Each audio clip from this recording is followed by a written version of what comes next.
Speed? And speed. And anything on your put this away. Unless, I'm gonna need it though. Why? Better fix that. I got it. No, I was just So hi, how's it going? Hello. I'm good, thank you. You made the transition from being an adult film star to now you're in a major motion picture, and that's pretty rare at your age. You're pretty young to kind of break that threshold. So congratulations, you did a great job in the film too. Some of the films that you've been in, I just was looking at some of the titles of them, and they're really amusing. So if you don't mind, I just want to read off a couple that I researched. You were in Cum Buckets 8. No, I don't think so. You weren't. It's a typo. I don't think so. Throat, a cautionary tale. Yes, that's right. You were in that one.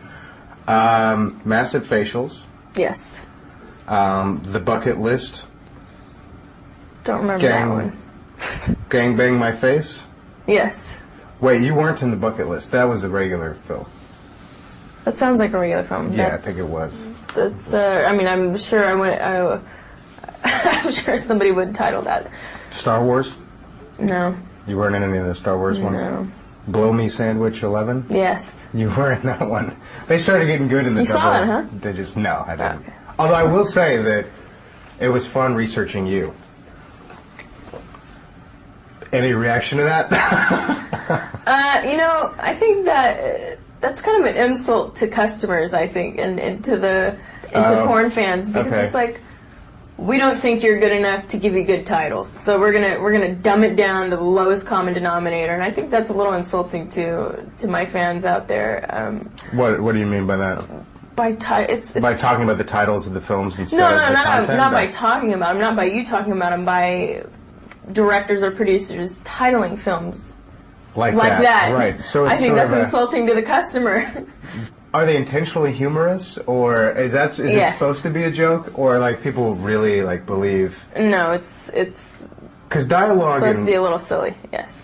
Your lines in this film, The Girlfriend Experience, I thought were good. I think you executed well. Thank you. But and I've never seen a pornographic film, but I've been told that the dialogue can be very sparse. Is that I'd say that's pretty accurate, unless it's a feature adult film. But when I go into my adult scenes, I always try to prepare with a little bit of dialogue for the actual sex scenes, not the lead up, the tease, or anything like that. But for the actual sex scenes, I do try to bring, something that will get an honest reaction out of the person I'm working with. What is the meaning of life?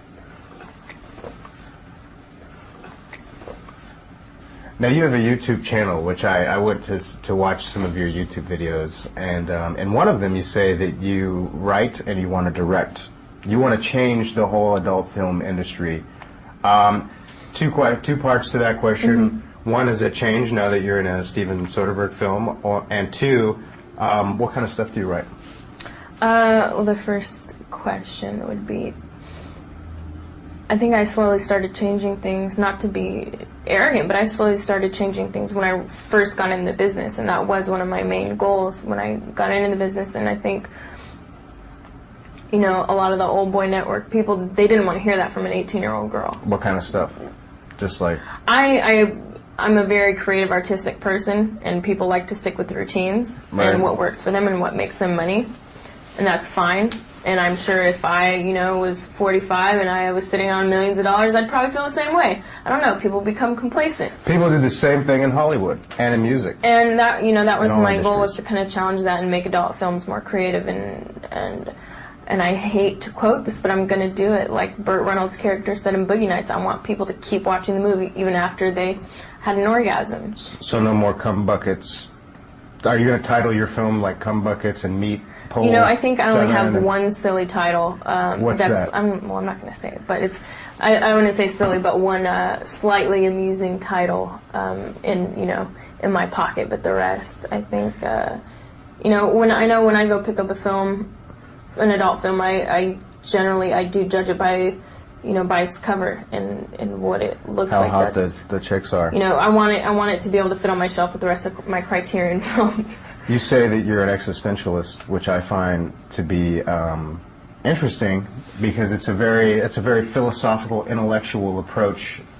Especially, it runs kind of counter to the industry that you're in. And you're a Jean-Paul Sartre fan. Shortly, I'll say I think it does kind of fit into the adult industry with some of the stronger figureheads in this business because you're dealing with people that took chances and didn't let anybody else tell them what to do, and they chose that lifestyle or that career. Part two to that is 5 minutes isn't enough to talk about that seriously. I think that would be disrespectful to both you and myself.